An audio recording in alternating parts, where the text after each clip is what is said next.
ভালো আছেন? আল্লাহ শুকরিয়া,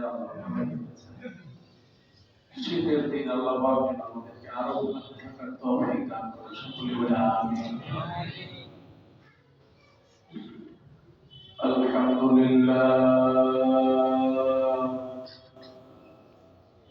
আলহামদুলিল্লাহ নাহমাদুহু ওয়া নাস্তাঈনুহু ونستغفره ونؤمن به ونتوكل عليه ونعوذ بالله من شرور أنفسنا ومن سيئات أعمالنا من يهده الله فلا مضل له ومن يضلل فلا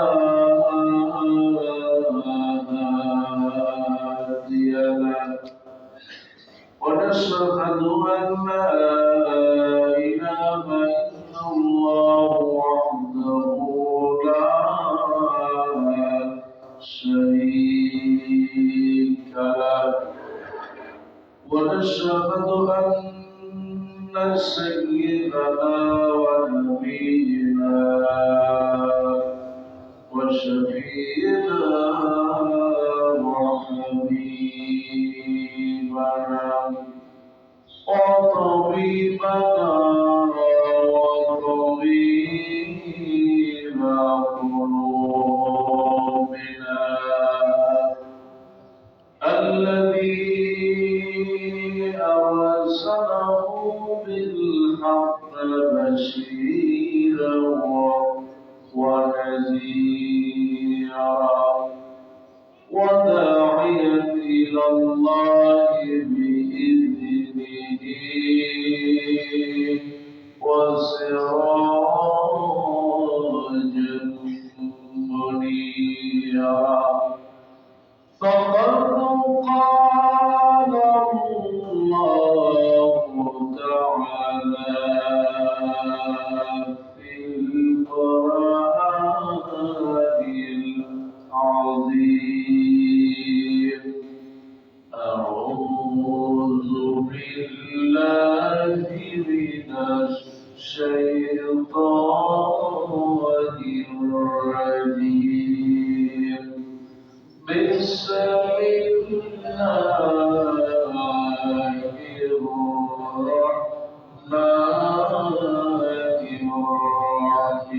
الرحيم ومن أحسن قولا ممن دعا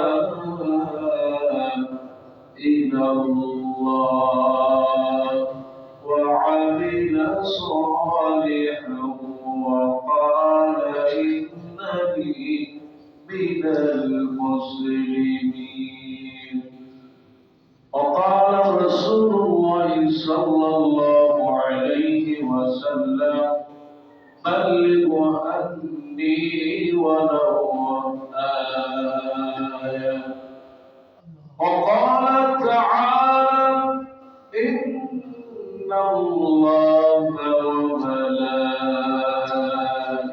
وملائكته يصلون على النبي يا أيها الذين آمنوا صلوا عليه وسلموا تسليما اللهم صل على محمد وعلى آل محمد كما صليت على إبراهيم وعلى آل إبراهيم إنك حميد مجيد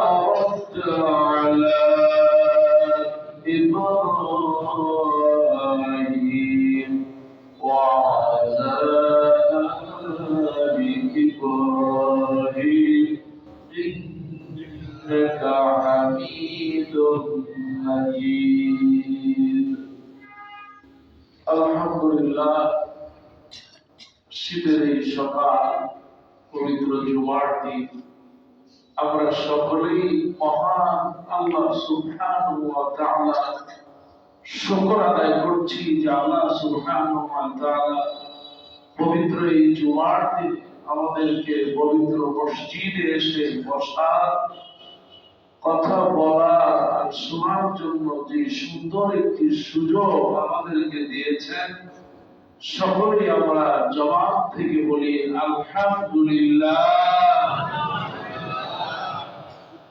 আল্লাহ ছাড়া আমাদের সাহায্য করার কেউ নাই।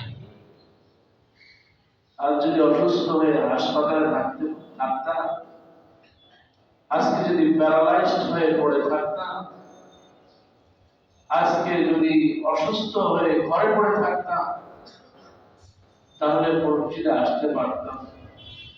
দয়া করেছেন, মায়া করেছেন, সুযোগ দিয়েছেন কেবলমাত্র আল্লাহ। জবান খুলে বলি আলহামদুলিল্লাহ। দুরূদ সালাম মানবতা মুক্তির দূত নবী মুহাম্মদুর রাসূলুল্লাহ সাল্লাল্লাহু আলাইহি ওয়াসাল্লাম। রাসূলুল্লাহ হচ্ছেন আমাদের জন্য আদর্শ। কিভাবে দাওয়াতি কাজ করতে হবে, কিভাবে মানুষের মধ্যে তাবলীগের কাজ করতে হবে, কিভাবে মানুষকে দ্বীনের পথে ডাকতে হবে, কিভাবে সকাল থেকে সন্ধ্যা পর্যন্ত, সন্ধ্যা থেকে আবার সকাল পর্যন্ত কোন পদ্ধতিতে আমল করা লাগবে, ব্যক্তিগত জীবন, পারিবারিক জীবন, সামাজিক জীবন, রাজনৈতিক জীবন কেমন হবে, সব কিছুর একটা আদর্শ হচ্ছে নবী মুহাম্মদুর রাসূলুল্লাহ।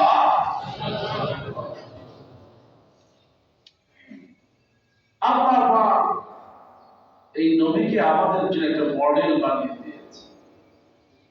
এই মডেল অনুযায়ী যদি আমরা চলতে পারি, রাসূলকে আদর্শ আমাদের জীবনে মানতে পারি, তাহলে আল্লাহ পাক এই রাসূলের সুপারিশ দিয়ে জান্নাতে যাওয়া তৌফিক দান করবেন বলে আমিন।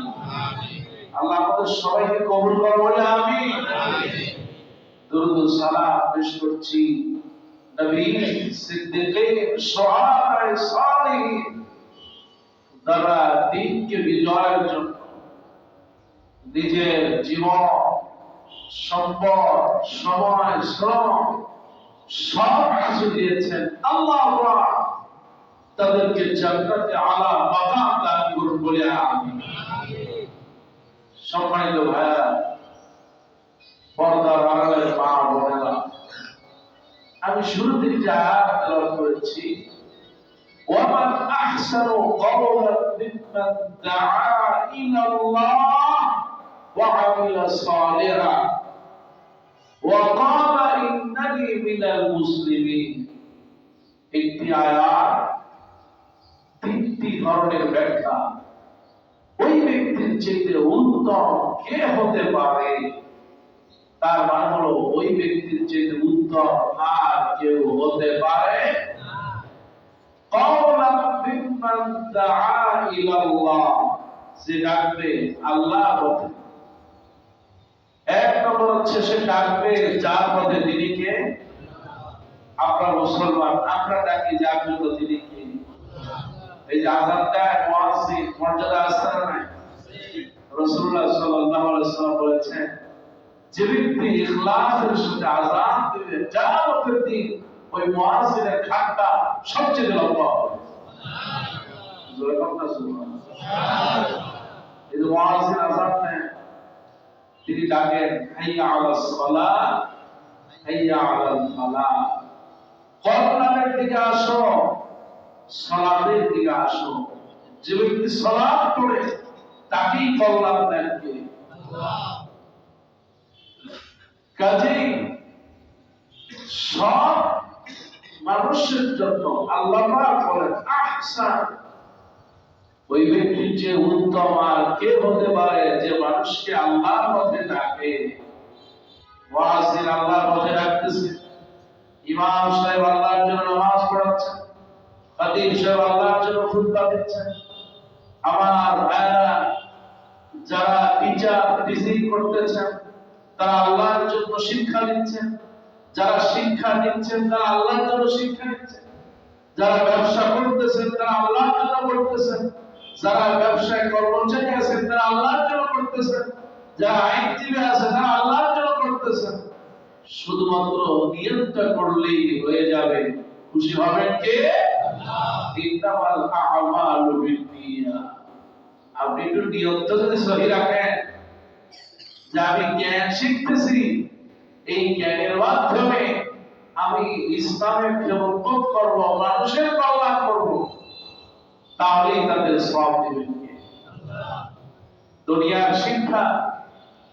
দুনিয়াতে শিক্ষা গ্রহণ করে মানুষ, চিন্তা করেন সারা জীবন ডাক্তারি পড়লো, কিন্তু সে যদি কোন জায়গায় চাকরি না হয়, সে যদি ডাক্তার হতে না পারে, পড়াশোনা করছে ঠিকই, তাহলে তার এইটা ব্যর্থ। যিনি ইঞ্জিনিয়ার, সে ইঞ্জিনিয়ারিং পড়লো ঠিকই, কিন্তু ইঞ্জিনিয়ারিং করে চাকরি তার হলো না, তার পড়ালেখা ব্যর্থ। সে সায়েন্স দিয়ে পড়লো, কমার্স দিয়ে পড়লো, ব্যাংকে চাকরি হলো না, কমার্সে চাকরি হলো না, তার পড়ালেখা পুরোটাই ব্যর্থ। কিন্তু যে ব্যক্তি আল্লাহর জন্য সন্তুষ্ট হয়ে ইসলামের জ্ঞান শিখবে, কোরআনের জ্ঞান শিখবে, তার চাকরি হলেও ভালো, আর না হলেও এই জ্ঞান দিয়ে পরকালে পার করবেন কে? সুবহানাল্লাহ। আপনি যদি পড়াশোনার মধ্যে থাকেন, ডাক্তার অসুবিধা নাই।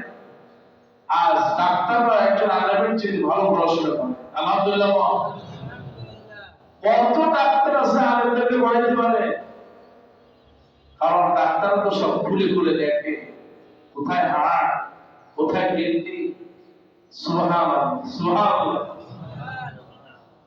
আফালা ইয়ানজুরুনা ইলাল ইবলি কাইফা খুলিকাত।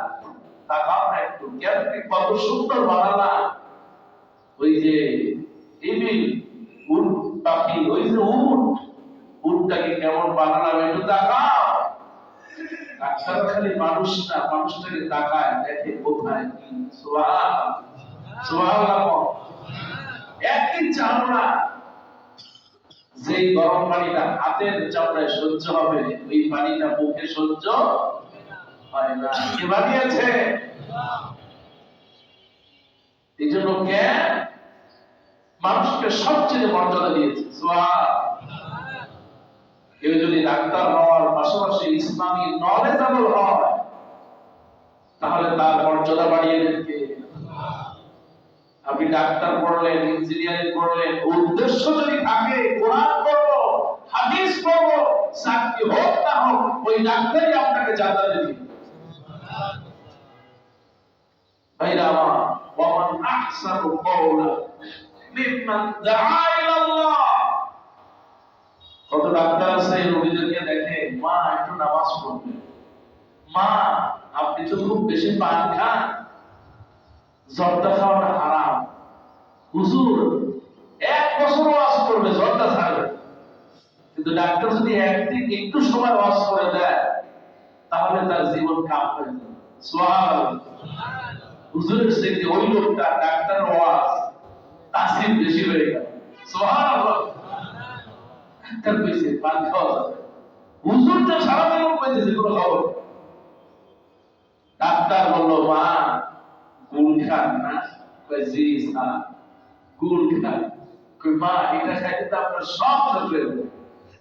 হুজুর যে এত বছর চিল্লাইলো গুল খাওয়া যাবে না, হুজুরের কথায় কোনো লাভ নাই। ডাক্তার বলে দিয়েছে, মাশাআল্লাহ গুল ছেড়ে দিয়েছে।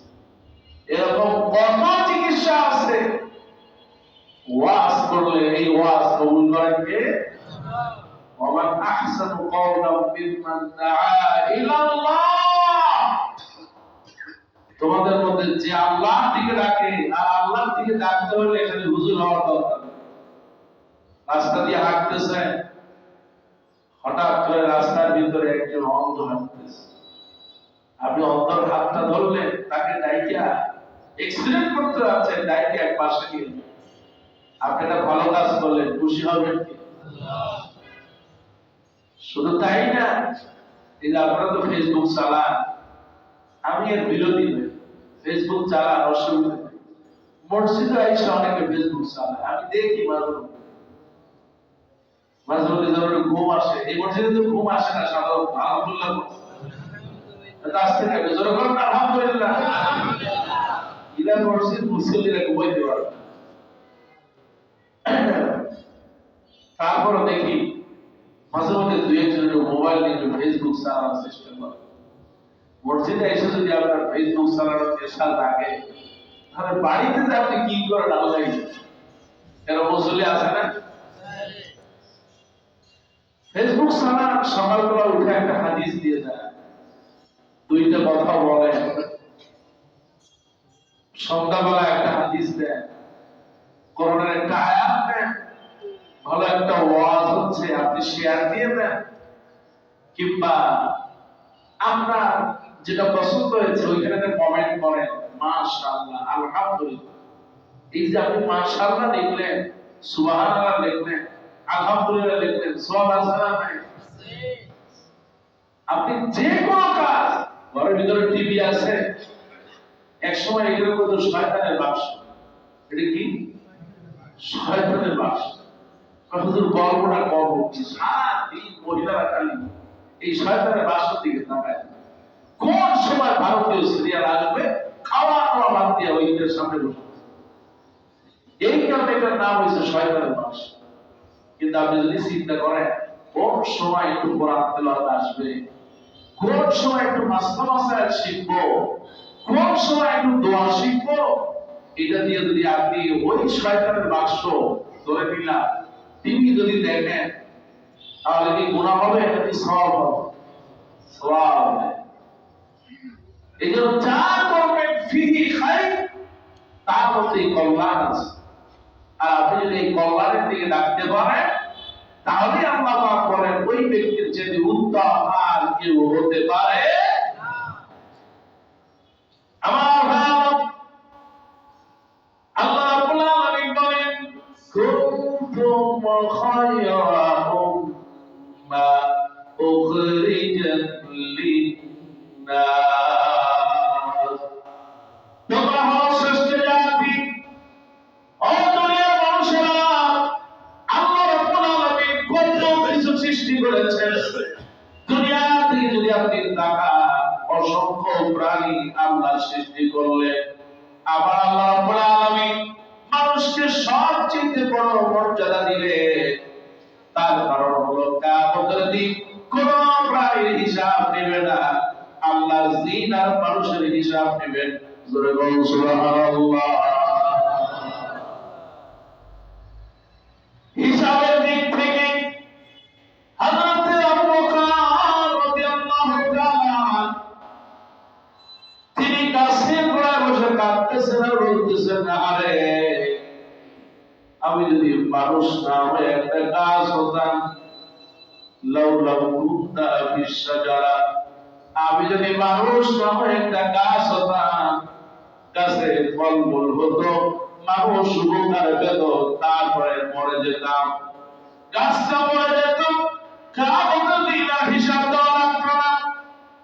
আমিরুল মুমিনিন ওমর ফারুক রাদিয়াল্লাহু তাআলা অর্ধ পৃথিবীর শাসনকর্তা, তিনি একাকী মরুভূমির ভিতরে চলে যেতেন। আমিরুল মুমিনিন ওমর ফারুক মরুভূমির ভিতরে গিয়া, আমার ভাইরা, ও আমার ভাইরা, আল্লাহ নবীর সাহাবী আল্লাহকে এত ভয় করতেন না, আরে হিসাবের দিনটা কেমনে আল্লাহর কাছে হিসাব দেব, যেদিন আল্লাহ বলবে ইকরা কিতাবাক, তোমার কিতাব তুমি পড়ো, সেই দিন কেমনে হিসাব দেব, কেমনে আল্লাহর সামনে এত গুনাহে দাঁড়াবো। আমিরুল মুমিনিন ওমর ফারুক রাদিয়াল্লাহু তাআলা একাকী, কারণ তিনি একজন আমির, একজন নেতা, তিনি দেশের প্রধানমন্ত্রী, তিনি নিজেকে ডান হাত দিয়া মরুভূমির ভিতরে মাথাটা চেপে ধরতেন, মরুভূমির ভিতরে শুয়া মাথাটা বাহুর ভিতরে চেপে ধরতেন আর বলতেন যে তুমি ধ্বংস হয়ে যাও যদি আল্লাহ তোমার মাফ না করেন। কিয়ামতের দিন এই কবরের আযাব ছাড়া কোনো পথ নাই, এই কবর আল্লাহর কাছে কোনো দাম নাই। এই যে আমার ভাই, দুনিয়া আল্লাহ রাব্বুল আলামিন সামান্য সময়ের জন্য আমাদেরকে সৃষ্টি করলেন। আল্লাহ নবী বলেন কুন ফিদ দুনিয়া কাআন্নাকা গরীবুন আও আবিরুস সাবিল। এই দুনিয়ায় একজন পথিক যেমনি করে রাস্তা পার হয়ে যায়, সামান্য সময়ের জন্য রাস্তাটা পার হয়। এই দুনিয়ার জীবন ওই পরকালীন জীবনের জন্য একটা রাস্তার সময়। এই সময়টা যদি আল্লাহর জন্য কাটায় দেয়, পুরো জিন্দেগিটা জান্নাত দিয়ে দেবে কে? আল্লাহ পাক বলতে বলেন কুনতুম খায়রা উম্মাহ, তোমরা হলো শ্রেষ্ঠ জাতি, উখরিজাত লিন-নাস, তোমাকে মানুষের জন্য সৃষ্টি করা হলো। আপনি তো মানুষের জন্যই আছেন, জোরে বলো আলহামদুলিল্লাহ। ঘরে আপনি আপনার স্ত্রীর জন্য স্বামী, আলহামদুলিল্লাহ। একটু জোরে বলুন আলহামদুলিল্লাহ। সন্তানের জন্য আপনি পিতা, মায়ের জন্য আপনি সন্তান, আপনার বাবার কাছে আপনি সন্তান, আপনার ভাইয়ের কাছে আপনি ভাই, আপনার প্রতিবেশীর কাছে আপনি প্রতিবেশী, আপনার আত্মীয় স্বজনের কাছে আপনি আত্মীয় স্বজন। মানুষের জন্য আপনাকে বানালেন কে? কিন্তু আজ সমাজে কিছু মানুষ নামে মানুষ আছে যারা নিজেকে নিয়ে থাকে, ছেলে মেয়ে পরিবার পরিজন এদের ব্যাপারে গাফেল থাকে, আত্মীয় সমাজের ব্যাপারে গাফেল থাকে, আত্মীয়তার সাথে সম্পর্ক ছিন্ন করে দেয়। এমন নামাজি আমাদের মসজিদে আছে না? আত্মীয়তার সম্পর্ক ছিন্ন করা হারাম। ঘরের ভিতরে আপনার বক্তি ঢোকার অন্যতম একটা কারণ হলো যেই ঘরে আত্মীয়তার সম্পর্ক ছিন্ন হয়ে যায়, ওই ঘর বজ্জিরে ভরে যায়। আল্লাহ আমাদের সকলের ঘরটাকে বজ্জিরের নজর থেকে হেফাজত করে বলে আমিন। আবার ভাইয়ারা, আবার ভাইয়ারা, আল্লাহ নবী বিশ্ব নবী রাহমাতুল্লিল আলামিন, মানুষের জন্য আল্লাহ নবীকে সৃষ্টি করা হলো। আবার আল্লাহ নবী বলেছেন ইন্নামা বুইসতু মুআল্লিমান, আমাকে একজন শিক্ষক রূপে বানানো হলো। নবীকে একজন আদর্শ, উখরিজাত লিন-নাস, মানুষের জন্য তালিম দেওয়া হলো কেমনে দুনিয়ার জীবনে চলবে, কেমনে মানুষের সাথে উঠবে, কেমনে মসজিদে যাবে, মুসল্লিদের সাথে আচরণ করবে, কেমনে ঘরে আচরণ করবে। আবার আল্লাহ রাব্বুল আলামিন বলেন তা'মুরুনা বিল মা'রুফ ওয়া তানহাউনা আনিল মুনকার, তোমার কাজ তা'মুরুনা বিল মা'রুফ, মানুষকে ভালো কাজের আদেশ দিবা, ওয়া তানহাউনা আনিল মুনকার, অন্যায় থেকে ফিরাবা। সওয়াব দিবেন কে? আজকে সেই হাদিস কোথায় গেল? মান সালিমাল মুসলিমুনা বিল লিসানিহি ওয়া ইয়াদিহি। ও মুসলমান, আল্লাহ রাসূল বললেন সেই তো মুসলমান, মান সালিমাল মুসলিমুনা বিল লিসানিহি ওয়া ইয়াদিহি, তার মুখের অনিষ্ট থেকে আর হাতের অনিষ্ট থেকে বেঁচে থাকবে। কিন্তু আজ এক মুসলমান আর এক মুসলমানকে জবান দিয়া, কথা দিয়া বেশি কষ্ট দেয়, আছে না? এই জবান, রাসূলুল্লাহ বলেন জবানটাকে যদি হেফাজত করতে পারো, অর্ধেক জান্নাতে চলে যাবে। এটা আসতে পারছো না? জবান থেকে আপনি যদি হাসি দেন, ভাই কেমন আছেন, আলহামদুলিল্লাহ ভালো আছি। আপনি ভালো আছেন? এই যে জবানে হাসি দিয়ে কথা বললেন, রাসূলুল্লাহ বললেন একটা সাদকা দেওয়ার সওয়াব হবে। যা বলবেন সব ফেরেশতা রেকর্ড করবে। দুনিয়ায় বাঁচবার কয়দিন, উখরিজাত লিন-নাস, অন্যের জন্য সৃষ্টি করা হয়েছে তোমার। এজন্য জবানটা অনেকের জিহ্বাটা নরম, কিন্তু জবানটা তরবারির মতো ধারালো। এমন ভাবে কথা বলে, স্ত্রী কথা বলে স্বামীর অন্তরটা কেটে চুরমার হয়ে যায়, রক্তাক্ত হয়ে যায়। আবার স্বামী এমন ভাবে কথা বলে স্ত্রী আত্মহত্যা পর্যন্ত করে, আছে না? খবরদার, জবানটাই জান্নাতে যাওয়ার অন্যতম একটা গ্যারান্টি। আমার ভাইয়েরা, মানুষের জন্য তোমাকে বানানো হলো, জবানটাকে সুন্দর করার জন্য বানানো হলো তোমাকে। এই পৃথিবীর কোন নবী কোনদিন কাউকে গালি দেয় নাই, কিন্তু আজ মুসলমানেরা একজনের পিছনে আরেকজনে গালি দেয়, আছে না? আমার ভাইয়েরা, বিশ্ব নবী রাহমাতুল লিল আলামিন একজনের পিছনে আর একজনের পিছনে বসে কি করবে আল্লাহ নবীকে জিজ্ঞেস করে, আল্লাহ নবী আমরা একজন আর একজনের পিছনে কি করব আল্লাহ নবী শিখায় দেন।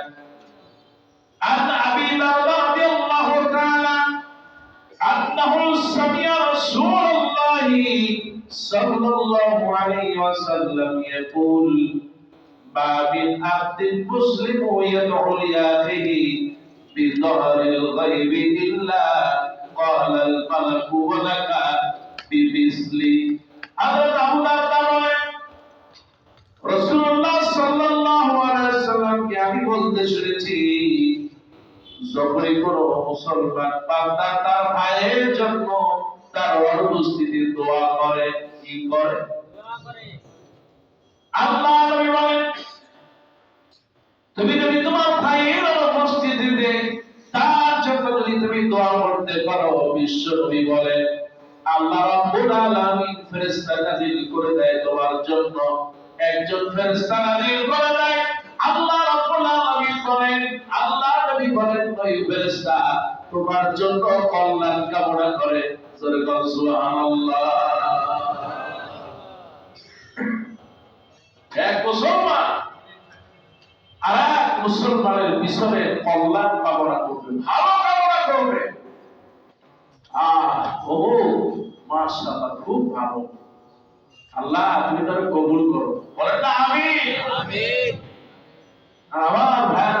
আমার ভাইরা একজনের পিছনে আর একজন গীবত করে। কি করে?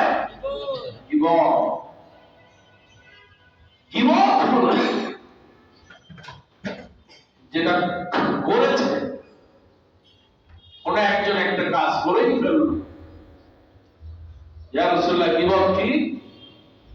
কেউ যদি কাজটা করে ফেলে ওইটা নিয়ে সমালোচনা করো না, আরে অমুকের মেয়ে সে তো গেছে পালায়, অমুকের ছেলে সেটা আরেকজনের টাইটা ঘরে নিয়ে আসছে, এরকম সমালোচনা করা যাবে না। এটার নামে গীবত। ছেলে পালায় গেছে কিনা, যদি পালায় যে থাকে আপনি বললেন, এটা হলো গীবত। আর যদি পালায় না থাকে আর আপনি যদি বলে দেন, এটা হলো তার উপরে একটা অপবাদ দেওয়া, তোহমত দেওয়া, যেটা হারাম করেছে। আবার আল্লাহ কে করেছে? লা তাযুন্নু ফাইন্না যান্না আকসারাল কাযিবা। আপনি আরেকজনকে নিয়ে কেন এত চিন্তা করেন? আরেকজনকে নিয়ে চিন্তা করতেছেন, আপনার কবর নিয়ে কে চিন্তা করবে? মানুষের সময়টা কোথায়? অমুকের সংসারে কি হলো, অমুকের ছেলে কি হলো, অমুক ব্যবসায়ী কি হলো, অমুক ইমাম সাহেব কি হলো, অমুক মুসল্লির কি হলো, আপনার কবরের কি হলো সেই চিন্তাটা করবে কে? আমার ভাইয়েরা, আমার বোনেরা, আল্লাহর বিশ্ব নবী বলেন, আল্লাহ রাসূলুল্লাহ সাল্লাল্লাহু আলাইহি ওয়াসাল্লাম, পড়ে সবাই সাল্লাল্লাহু, কানা ইয়াকুলু দাওয়াতুল মার'আল মুসলিমু লিআখিল মুসলিম বিদারাল গায়বি মুস্তাজাবাত ইনদা রাসিহি মালাকুন ওয়া'আক্কালু কুল্লা মাদাউ লিআখিহি বিখাইরিন ক্বালা আল মালাকুল মু'আক্কালু বিল আমিন ওয়ালাকা বিমিথলিহি। আল্লাহ নবী রাসূলুল্লাহ সাল্লাল্লাহু আলাইহি ওয়াসাল্লাম বলেন, কোন মুসলিম ভাইয়ের জন্য বর্তমানে তার জন্য যদি কেউ নেক দোয়া করলে আবার আল্লাহ ওই দোয়াকে কবুল করে নেন। আরে ওই লোকটা আমাদের কাছে একটু ভালো মানুষ ছিল, একজন মুসলিম যখন আরেক মুসলমানের জন্য দোয়া করে আবার আল্লাহ রাব্বুল আলামিন তার অবর্তমানে দোয়াকে কবুল করে নেন। আল্লাহ নবী বলেন, ইন্না রাসিহি মালাকুন, তার মাথার কাছে একটা ফেরেশতা পাঠায় দেওয়া হয়। সুবহানাল্লাহ। ওই যার জন্য আপনি যেমনি করে দোয়া করলেন, আল্লাহ লোকটা খুব ভালো মানুষ, আল্লাহ দিনদার পরিষ্কার, আবার আল্লাহ নবী বিশ্বনবী বলে ওই ফেরেশতাও আপনার জন্য আল্লাহর কাছে বলে, ও আল্লাহ, যে দোয়া করলো সেও ভালো, সেও পরিষ্কার, তারে তুমি মাফ করে দাও। দোয়া করলেন আপনি, তার জন্য দোয়া করলেন, আপনার জন্য আল্লাহর ফেরেশতারা দোয়া করে। সুবহানাল্লাহ। আমার ভাইয়েরা, আমার বোনেরা, আল্লাহ নবী বিশ্বনবী রাহমাতুল লিল আলামিন মসজিদে বসে আছে, একজন সাহাবী তিনবার আসলেন। তিনবারের বার আল্লাহ নবীর সামনে একদিন নয়, দুই দিন নয়, 3 দিন বললেন। এই যে সাহাবী চলে গেল, এই সাহাবী হলো জান্নাতি। সুবহানাল্লাহ। আর একবার আল্লাহ নবী আসলেন, লোকটা যখন মসজিদ থেকে বের হয়ে যায়, আল্লাহ নবী বললেন লোকটা হলো জান্নাতি। সুবহানাল্লাহ। এবার আল্লাহ নবী তৃতীয় দিন সাহাবী যখন বের হয়ে যায়, আল্লাহ নবী বললেন লোকটা হলো জান্নাতি। কয়বার হলো? আল্লাহ নবী একবার বললেন তো জান্নাতি। সুবহানাল্লাহ। বিশ্ব নবী ওই সাহাবীর জন্য 3 বার বললেন লোকটা জান্নাতি। এবার আল্লাহ নবীর সাহাবীরা তার পিছু নিলেন, একজন তার কাছে সময় নিলেন, তার বাড়িতে গিয়ে মেহমান হলেন, বুঝতে পারলেন না কি এমন আমল করে খোঁজার জন্য মেহমান হয়ে গেলেন। এবার সাহাবী যখন দেখলেন 3 রাত হয়ে গেছে, দিনের বেলা সাহাবীর পিছনে পিছনে থাকেন। আমরা সাধারণত যেই কাজগুলো করি ওই সাহাবী একই কাজগুলো করলেন। 5 ওয়াক্ত মসজিদে নামাজ পড়েন, ঘরের কাজগুলো করেন, ব্যবসা বাণিজ্য করেন। সাহাবী রাতের বেলা জেগে রইলেন, দেখিনি আল্লাহ নবী যা কথা বলেছেন সে রাতের বেলা কি আমল করে একটু দেখে নিই। এবার সাহাবী রাতের বেলা জাগলেন, দেখলেন যে না, নবীজি যার জন্য জান্নাতের ঘোষণা দিয়েছেন, রাতের বেলায় 7 নামাজ পড়ে, দোয়া পড়ে, তাসবিহ তাহলিল পড়ে, কোরআন পড়ে তিনি ঘুমায় গেছেন। সারা রাত জেগে রইলেন, দেখিনি আবার তিনি ওঠে নাকি। ফজরের আগে উঠলেন, নামাজ পড়লেন, মসজিদে চলে গেলেন। এমনি করে যখন 3 রাত পার হয়ে যায়, এবার আল্লাহ নবীর সাহাবী ওই সাহাবীকে বললেন, ও আল্লাহর নবীর সাহাবী, তুমি জানো কিনা জানি না, আল্লাহ নবী পরপর একবার নয়, 2 বার নয়, আল্লাহ নবী তোমাকে 3 বার ঘোষণা করেছে এই সাহাবী হলো জান্নাতি। জোরে বল সুবহানাল্লাহ। কয়বার? ও সাহাবী, তুমি কি আমল করো? আমি 3টা দিন তোমার বাড়িতে মেহমান হলাম, কারণ কিছুই ছিল না। আমি একটু জানতে চেয়েছিলাম তুমি অতিরিক্ত কি আমল করো যেই কারণে আল্লাহ নবী তোমাকে এমনি করে ঘোষণা দিলেন জান্নাতি। আল্লাহ নবীর সাহাবী বলল, ও আমার মেহমান, তুমি মেহমান হয়েছে আমি বড় খুশি হয়ে গিয়েছি, কিন্তু আল্লাহর কসম করে বলি আমি তেমন অতিরিক্ত আমল করি না। আল্লাহ নবী যা শিখিয়েছেন যেভাবে করতে বলেছেন আমি স্বাভাবিক গতিতে আমি ভালো ইবাদত গুলো করি। তবে আল্লাহর বান্দা শোনো, আমি তুমি কি ফিরতে ছিলে, তুমি তো আমার মনের খবর জানো না। আমি যখন রাতের বেলা ঘুমায়া যাই, আমার যত আত্মীয় স্বজন আছে যারা আছে, আমার দূরে যারা আছে, কেউ যদি আমাকে কষ্ট দেয় তার জীবন না করে সেটা না করে, আমি রাতে ঘুমানোর সময় আমি আল্লাহর বান্দা সবাইকে মাফ করে ঘুমায়া যাই। আল্লাহ নবীর সাহাবী বললেন, ও আল্লাহর বান্দা শোনো, তুমি যে আমলটা করো রাতের বেলা সবাইকে মাফ করে ঘুমায় যাও, আল্লাহ নবীর আমলটা এত বেশি পছন্দ হয়েছে, হতে পারে আল্লাহ নবী এই কারণে তোমার নামটা 3 বার জান্নাতি বলে ঘোষণা করলেন। সুবহানাল্লাহ। একজন মানুষকে ক্ষমা করে দেওয়া, আল্লাহ আফু, ক্ষমা, এর চেয়ে মর্যাদা আর হতে পারে না। একজন আরেকজনকে ক্ষমা করে দিলে খুশি হন কে? আল্লাহ পাক খুশি হয়ে যায়। নবী মুহাম্মদ রাসূলুল্লাহ সাল্লাল্লাহু আলাইহি ওয়াসাল্লাম আল্লাহর কাছে তিনটা জিনিস সবচেয়ে প্রিয়, এর মধ্যে হলো সেই বান্দা তার ভাইকে ক্ষমা করে দেয়।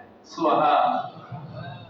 যা করেছে আপনি যদি এখন ক্ষমা করে দেন, এখন আপনি ক্ষমা করলেন, ফজর হওয়ার আগে মারা গেলে আল্লাহ পাক আপনাকে ক্ষমা করবে। আমার ভাইয়েরা, আমার বোনেরা, আল্লাহ নবীর অনেক হাদিস আছে, এক ভাইয়ের পিছনে এক বোনের পিছনে আপনি লেগে না থেকে আপনার স্ত্রী যদি ভুল করে আজকে ক্ষমা করে দেন, খুশি হবেন কে? স্ত্রী একটা ভুল করেছে, প্রতিশোধ নেওয়ার চেষ্টা করবেন না। স্ত্রী ভুল করেছে, সময় পেলে আপনি পাশে বসে বোঝান, বাবা আমার স্ত্রী, আমি তোমার স্বামী, আল্লাহ তোমার সাথে আমার সম্পর্ক বানায়ছে, কিন্তু তুমি জয় দিন ব্যবহার করেছো, আমি বড় কষ্ট পেয়েছি, আমার মনটা অনেক কষ্ট লেগেছে। দেখবেন যদি আল্লাহওয়ালা দিনদার নামাজি যদি স্ত্রী হয়, পা জড়ায় ধরবে, স্বামী গো ব্যাপারে তুমি মাফ করে দাও। আপনি যদি সঙ্গে সঙ্গে প্রতিশোধ নেন, আপনার প্রতিশোধ নেওয়া লাগবে না, আল্লাহ আপনার জন্য যথেষ্ট। কথাটা ঠিক কিনা?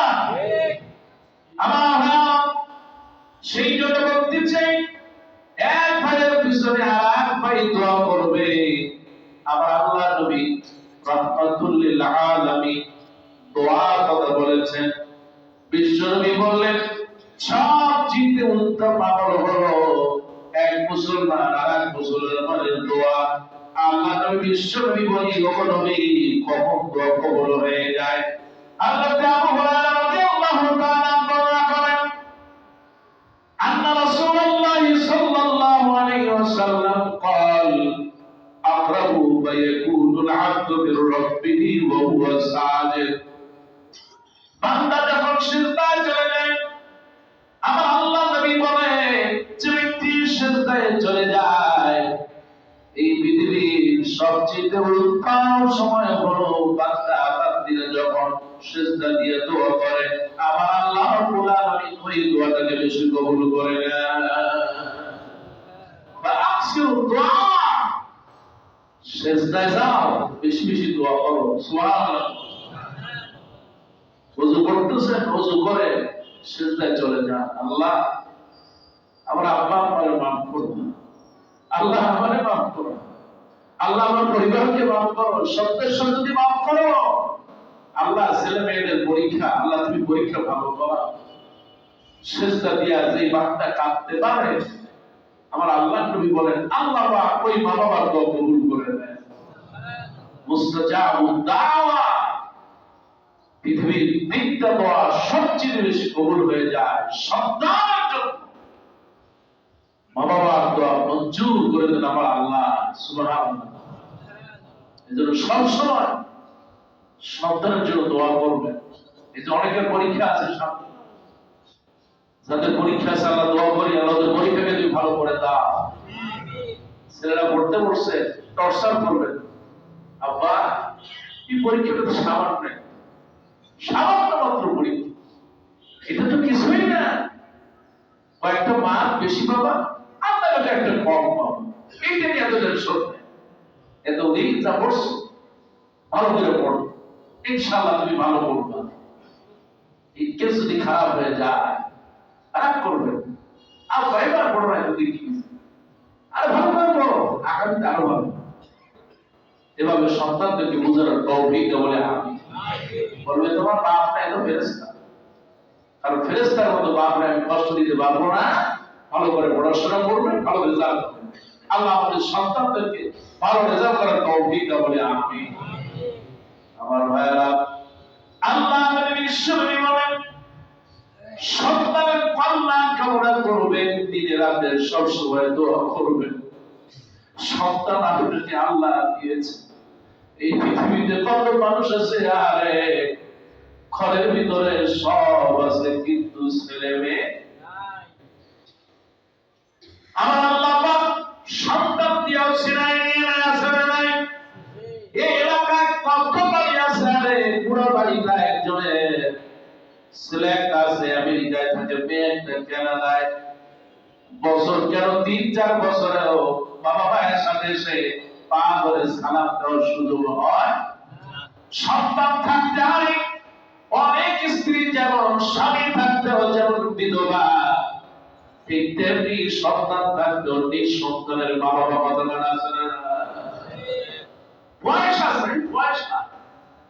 ছেলে কই আমেরিকায়, মেয়ে কোথায় কানাডায়, নিজে বইরা বাসতলায় ঘুমায় থাকে, আইসাতে একটু জানাজা দেবে তাও কবলে না, আইসাতে তো লাশ পরিচয় দেয়। কি লাভ হলো? ছোটবেলা করে লালন পালন কইরা মহব্বত কইরা নিজে না খাওয়ায়া। আমার ভাইরা, আল্লাহ নবী বিশ্বনবী রাহমাতুল্লিল আলামিনের বাড়িতে একজন মহিলা আসলেন। একজন মহিলা এসে সালাম দিলেন, আসসালামু আলাইকা রাসূলুল্লাহ ইয়া হাবিবাল্লাহ। আমাদের মহিলা প্রত্যেক দরজাটা খুলে দিলেন। বিশ্বনবী রাহমাতুল্লিল আলামিন ঘরের ভিতরে আম্মা জান দেখলেন একজন মহিলা আসছে, তার দুইটা বাচ্চা হাতে পড়ে হলো, খুব ক্ষুধার্ত মহিলা, মরুভূমির থেকে হেঁটে হেঁটে এসেছে, চারটা পুষ্ক দরিদ্র মহিলা। আম্মা জান আয়েশা বলেন আমার ঘরের ভিতরে খাবারের তেমন কিছুই নেই, আমার ঘরে 3টা খেজুর ছিল, আমি 3টা খেজুর ওই তার আম্মাকে মহিলাকে তুলে দিলাম, ভাবলাম 3টা খেজুর 3 জনে খাবে। আম্মা জান আয়েশা লক্ষ্য করে দেখে মা 2টা খেজুর 2 সন্তানকে দিয়ে দিয়েছে, আর একটা খেজুর মুখের কাছে নিয়েও ফিরাই দিয়েছে।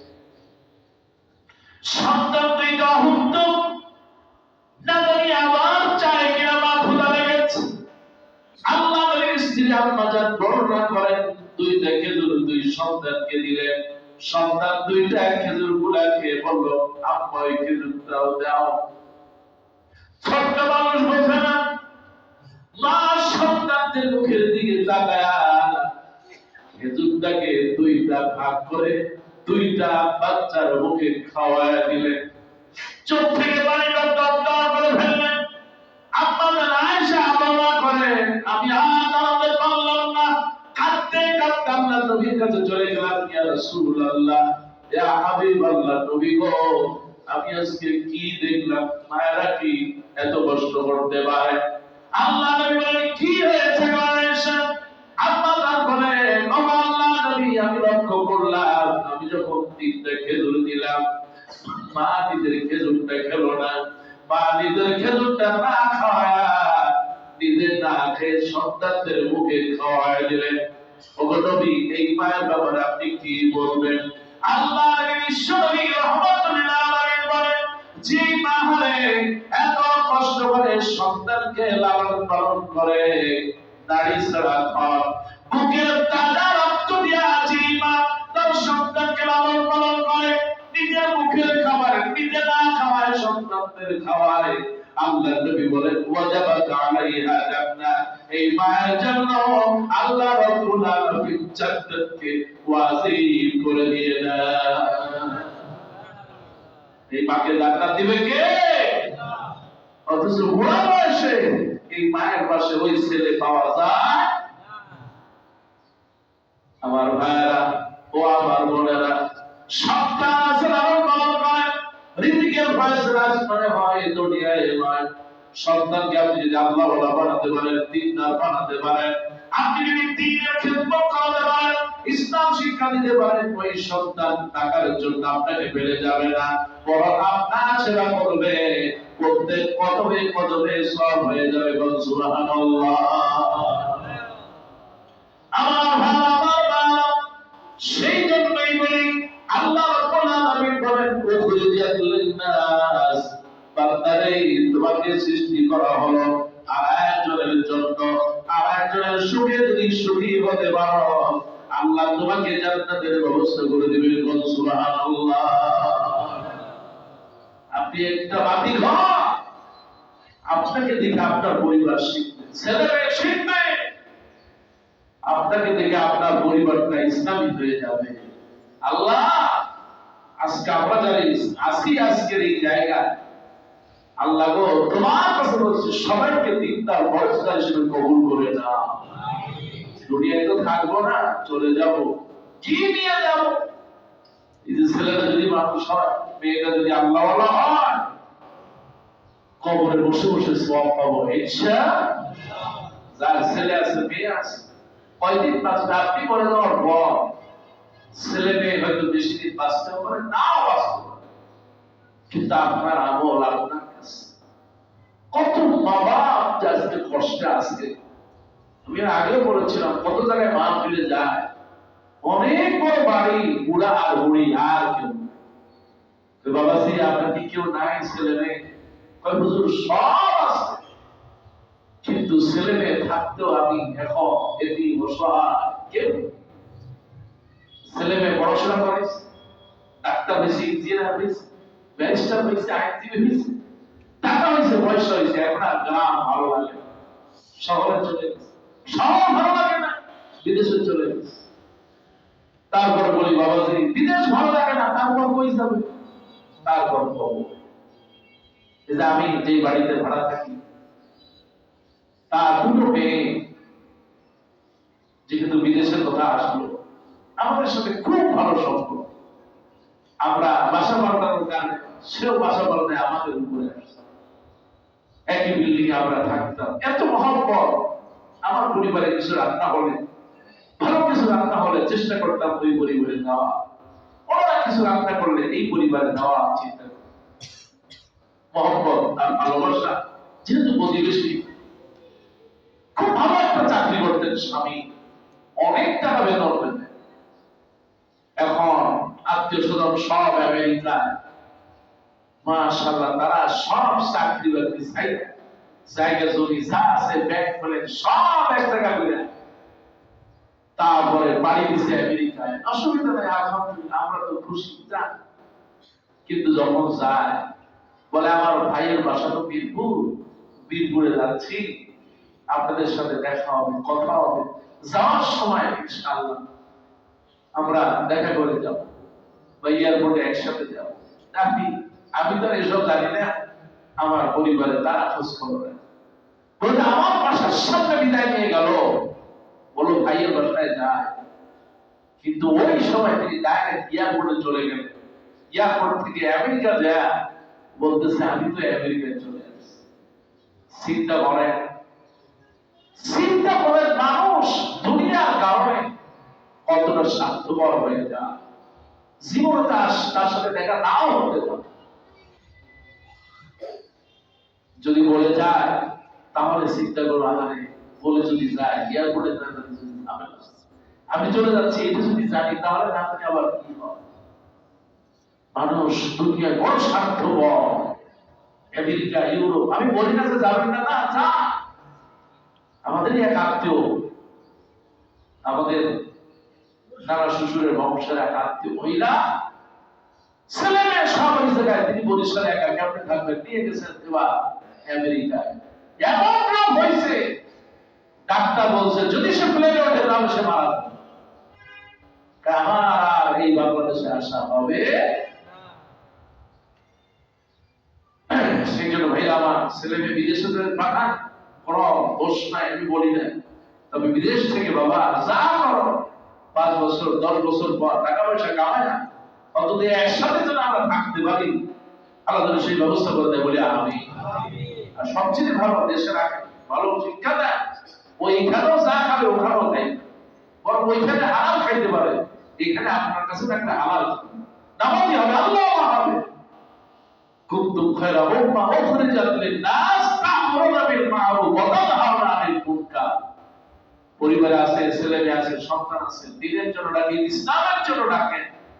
আপনি ডাকতেছেন, আপনার সওয়াব হবে, ও যদি ডাকে ওয়াব সওয়াব হবে। সুবহানাল্লাহ। ভাইরা আমার, এই কথাগুলো এই জন্য বললাম যে হুজুর আজকে এই কথাগুলো বললেন, ওমান আহসানু কাওলান মিম্মান দাআ ইলাল্লাহ ওয়া আমিলা সালিহা ওয়া ক্বালা ইন্নানি মিনাল মুসলিমিন। ওই ব্যক্তির চেয়ে উত্তম আর কে হতে পারে যে মানুষকে দ্বীনের পথে ডাকে, নিজে ভালো আমল করে আর বলে আমি হলাম মুসলমান।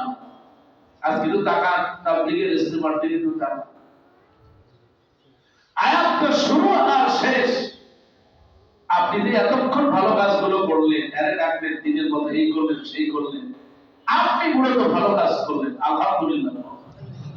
মুসলমান জোরে বলেন আলহামদুলিল্লাহ।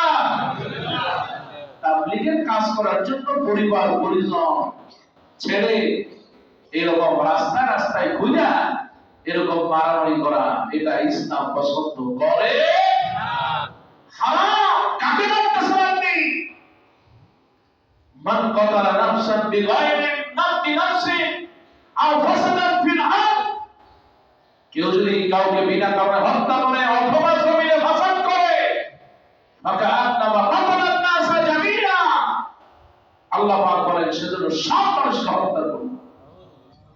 আজকে কি হচ্ছে? তাবলীগ জামাত, যে তাবলীগ জামাতে একসময় মানুষ সম্মান করত, শ্রদ্ধা জানাতো, আমরা নিজে গিয়া টঙ্গি বসে থাকতাম, মিশরে গিয়া তাবলীগ মসজিদে মার্কাটা বসে থাকতাম।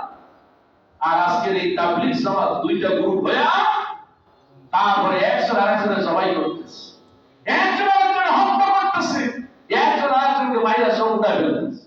কোন ইসলাম বলেছে আপনাকে? কে বলেছে? এই তাবলীগে এই অবস্থায় যাওয়া হারাম। আমি বলবো বরাবরই মসজিদে থাকবেন, আল্লাহ বিল্লাহ করার সব দিবেন কি? আর ওই দিন আমি আসতেছিলাম, গাড়িটা থামা, একটা চা খাচ্ছে, একটা বাপ তার ছেলেকে বলতেছে তোমার বউ আছে, বাচ্চা আছে, এগুলা থামায় ছিল, তুমি চলে গেছো দিনাজপুর তাবলীগে, তোমাকে কে বলেছে? মোবাইল নাই, কিচ্ছু নাই, কোনো খবর নাই। ইসলাম এরকম আপনাকে বই নাকি হতে পারে নাই। ইসলাম বলেছে ছেলে মেয়ে পরিবার পরিজন সব নিয়ে সুখে থাকবা, এটাই তোমার জান্নাত। কথা বল ঠিক কি? নিজের মেয়ের পর্দা নাই, খুশি না নাই, নিজের বউয়ের কিছু নাই, নিজের বউয়ের পাশায় কাপড় নাই, আর একজনের পিছনে দৌড়ায়। কবে হুজুর একটু কঠিন হয়ে গেল, এটাই বাস্তবতা। আপনার পরিবারকে জান্নাতে নিবে কে? আপনাকে ঘুরে বলতে বলছে কি? হ্যাঁ, যদি দেখেন যে আলহামদুলিল্লাহ সবাই আছে, আমার ছেলে মেয়ে সব ভালো আছে, বউ নাই ঘরের ভিতর, কিন্তু বউ আছে, এক সপ্তাহ একটু ঘুরে আসি, মোবাইলটা সাথে আছে, কোনো কিছু হলে বলবো না, আমি চলে আসবো, কিন্তু সেই সুযোগ কি আছে? সময় আছে, আপনি সময় দেন। আমি বলবো না তাবলীগ জামাতে যাওয়া এটা ভালো কাজ, নামাজ রোজা শিখায়, আল্লাহ বিল্লাহ শিখায়, আলহামদুলিল্লাহ। কিন্তু এইভাবে মানুষ ভাইরা একদল আলাদা দল, এটা বাতিল, ওইটা যায়, এক ভাই আরেক ভাইকে প্রকাশ্যে কুমায় মারতেছে।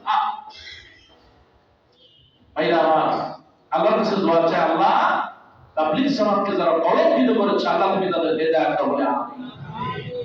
সারা বাংলাদেশটা নিয়ে ষড়যন্ত্র চলতেছে। তাবলীগ জামাতকে ষড়যন্ত্র, আলেম ওলামাদেরকে নিয়ে ষড়যন্ত্র। কাজে আমরা মনে করি দুই দল ফাসাদুল জামিল, তারা যেন ধৈর্যশীল হয়, তার মতো তারা থাকে। আর একই পরিবারে আওয়ামী লীগও থাকে, বিএনপিও থাকে, কিন্তু তারা শুধু মারামারি করে, এটা কি সাজে? না, হতে পারে। দোয়া করি আপনারা যারা সাতপন্থী, তাদেরকে তো আপনি ধাক্কা দিয়ে বাংলাদেশ থেকে বাইর করতে পারবেন। হতে পারে তারা বাতিল, তো বাতিলদের জন্য আলাদা ব্যবস্থা করেন। টঙ্গি না হোক, আরেক জায়গায় যাও, আর আরেক জায়গায় যাও, একটা ব্যবস্থা করা উচিত। এইভাবে মারামারি ইসলাম পছন্দ করে না।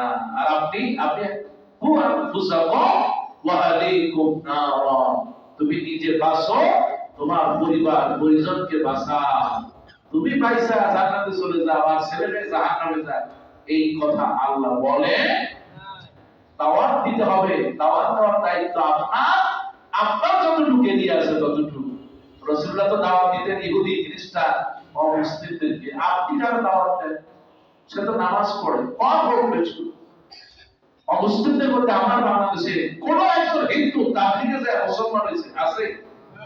বাংলাদেশে অন্তত নেই। কিন্তু রাসূলুল্লাহ দাওয়াতের টার্গেট ছিল অমুসলিমদের। আর অমুসলিমদেরকে যারা টার্গেট করে দাওয়াত দেয়, তাদেরকে ফাঁসিতে ঝুলায়। কথা বল মুসলমান, ঠিক কি না? কোরআনের বাকি কত হাজার মানুষকে অমুসলিম থেকে মুসলমান হয়েছে, তখন চিন্তা করলো এই লোকটার ফাঁসিতে ঝুলানো মুসলিম। আজকে যদি তাবলীগ জামাত বলে হিন্দুদেরকে আমরা ইসলামের দাওয়াত দেব, কালকেই ওই বাটা ময়দান শেষ, টঙ্গী ইসলামের বাতি ওটা ধরে কইছে নাকি হিন্দুদের দাওয়াত? খবরদার ভাইরা আমার, সারা করবেন আল্লাহকে ভয় করবেন। আল্লাহ যেন আমাদের জন্য সহজ করে দেয়, বলে আমিন। আল্লাহ যেন আমাদেরকে এই যে মসজিদে আসেন, বসেন, এটা একটা তাবলীগের কাজ। দুইজন মানুষকে নামাজের জন্য ডাকেন, নামাজ পড়ে আসতেছেন নামাজের দিকে, ভাই চলো না নামাজে যাই, এটা একটা তাবলীগের কাজ। আপনি ঘরে একজন আসছে, দুটো দাওয়াতি কাজ করেন, ফেসবুকে একজন একটা সালাম দেন, এটা দাওয়াতি কাজ। যে যেভাবে পারে আল্লাহর পথে ডাকলেই এটাই হচ্ছে তাবলীগ ও দাওয়া। রাসূলুল্লাহ বলেন বাল্লিগু আন্নি ওয়ালাউ আয়া, আমার দাওয়াতগুলো, আমার কথাগুলো একটা হলো মানুষের কাছে পৌঁছায়া দাও। এটাই যে করবে সেই দাওয়াত করবে, সেই তাবলীগের কাজ করবে। সুবহানাল্লাহ। আল্লাহ পাক আমাদের সমস্ত ভুল বোঝাবুঝি ভুলে দূর করে আমাদেরকে দাওয়া এবং তাবলীগের কাজে, ইসলামের কাজে, পরিবারের কাজে আল্লাহর কাজ করার তৌফিক দান করুন, বলি আমিন। আল্লাহ পাক আমাদের সকলকে বরকত দিন, বলি আমিন। هذا ما عندي وعند الله والسلام عليكم ورحمة الله وبركاته.